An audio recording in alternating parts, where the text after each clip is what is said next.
Hello and welcome to this, the second edition of A Trip to Gravesend, my 10-minute podcast. I'm starting here in Queen Street where we left off last time, so let's get going. This is the George, established in 1545. It's situated on the corner of Terrace Street, which was featured in the long memory with John Mills ominously approaching through the cobbled streets.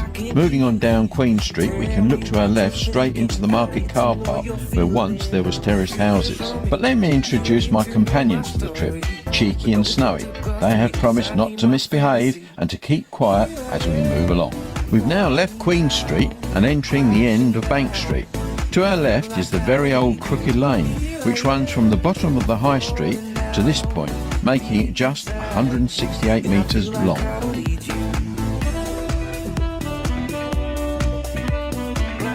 We're now moving along the terrace, which eventually takes us to Harmer Street, which is on the right. To our left, as we drive along, sitting behind these flats that you can see, is the Clarendon Royal Hotel.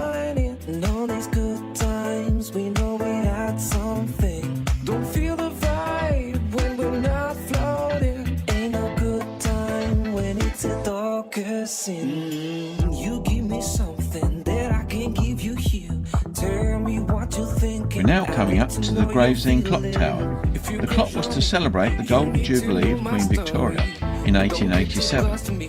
Up and down the country, the Victorians were considering how their town or village could join the celebrations for their Queen. Gravesend chose a clock, and it's still standing today. So all in all, a good choice. The clock was completed in June 1889 at the cost of £1,097. Victory in Europe Day 1945, and as you can see, most of Gravesend, as well as the army and local dignitaries, all came out to give thanks for the end of the Second World War. It must have been a huge relief for all the nation. This is from another angle, showing a busy Gravesend in the 1940s, long before a one-way system encompassing Berkeley Crescent and Harmer Street.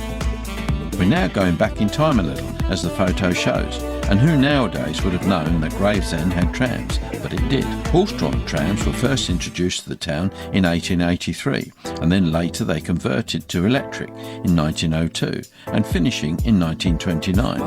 They ran from as far as Swanscombe, down to Denton, and all over Gravesend. This last shot of the clock was taken sometime in the 1970s, going by the cars I can see in the picture. But we need to move on. I've only got 10 minutes for my podcast, and time and tide waits for no man. So we're turning right at the clock to continue on Milton Road. The next image is of Milton Road Junction, Berkeley Road.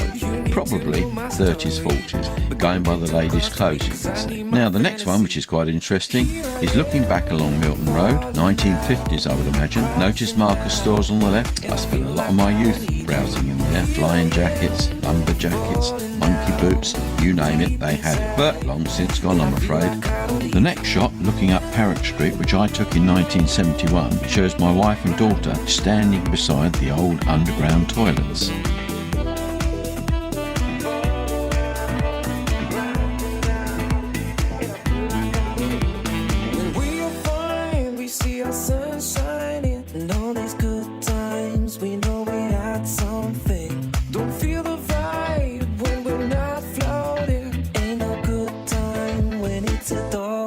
You give me something that I can't give you here. Tell me what you're thinking, I need to know you're feeling. If you crush on me, you need to know my story.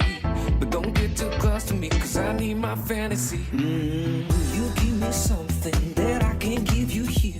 Tell me what you're thinking, I need to know you're feeling. If you crush on me, you need to know my story. But don't get too close to me, cause I need my fantasy. Here I am, falling down, crashing down, and I feel like I don't need you. Here I am, falling down, deep inside, and I feel like I don't need you.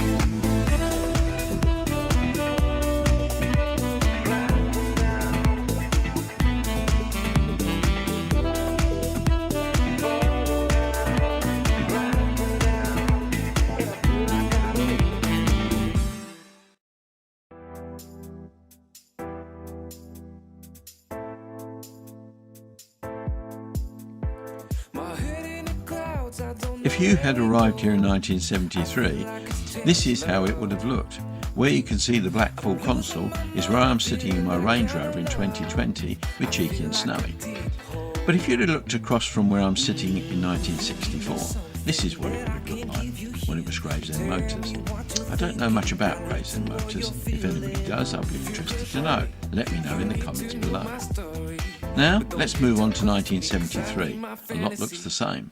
The main building is the same, still got petrol pumps, and in 1973, a very busy dealership indeed, and employing a lot of Gravesend residents, including me. The Capri had recently been introduced, the new Mark III Cortina selling really well, the old Zephyr and Zodiacs on their last legs, the Ford Fiesta on the horizon, and the Escort going really strong. An incredibly busy time that I remember fondly. So how did I get the junction photo from above? Well, here's a clue in this next photo. In 1973, Ted Ambrose, who was then assistant sales manager, had sold a full D-Series platform truck, and it was delivered to us at Pelham Road prior to delivery to the client. So it was decided it would be a good test on the platform, and taking a camera with him, Ted took these unique photos of Gravesend in 1973. So this is looking out to Essex with St George's Church on the left, and then we're moving on to looking at Darnley Road with junction Darnley Street, which is just opposite J. Davy. Now this is the Adult Education Centre, which is still there, and then of course the old Somerset Arms to the right. Then we move on to the station with a large car park to the side off Rathmore Road, and then finally this is St James's Street junction, St James's Road. So let's move on to some of the people that worked at J. Davy. This is Harry Howe, service manager, then the management and sales staff around 1969-70 before I joined the company. Mr Davy, the MD's brother, Roger Hardy, Mayor of Gravesend's son, Robin Ludlow, sales director, who sadly passed in 2021. Don't know the girls, I'm sorry to say. Then Mike Kiernan, I believe, and then John Thorogood and Ted Ambrose. As well as being a lowly salesman in 1973, I was tasked with arranging all the advertising for the company. So, as Christmas approached, I managed to persuade almost all the staff to come out onto the forecourt for a photo for the local paper, wishing all our customers season's greetings. This next photo shows Ted Ambrose making a presentation of equipment destined for Joyce Green Hospital. Finally, I returned to this location in 1996 and started my own company, Motorcade, staying till around 2001, when I decided to call it a day and retire. So, we've gone from 1964 to 2001 at this location. It's now time to move on.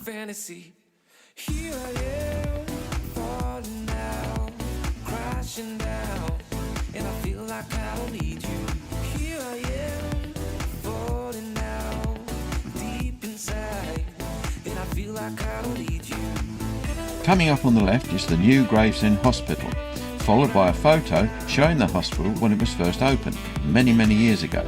And then finally, a picture of my wife leaving the hospital with my two daughters in December 1977.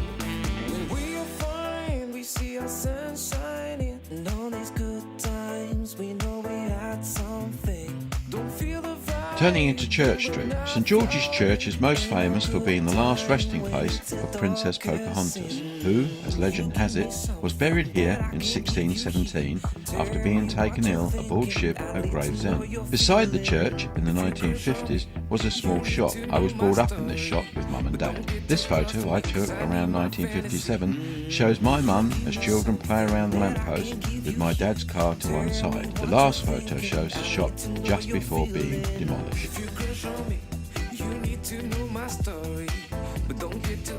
At the end of Church Street was Church Street School, which I attended until I was 11. This photo shows my class probably around 1954, and then the next photo shows me winning a race when I was probably 10 or 11.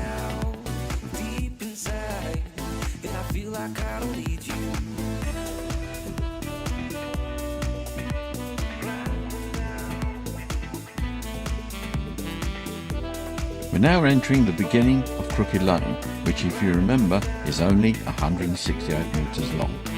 So, we've come to the end of my 10-minute podcast. Hope you join me again. Goodbye and good luck.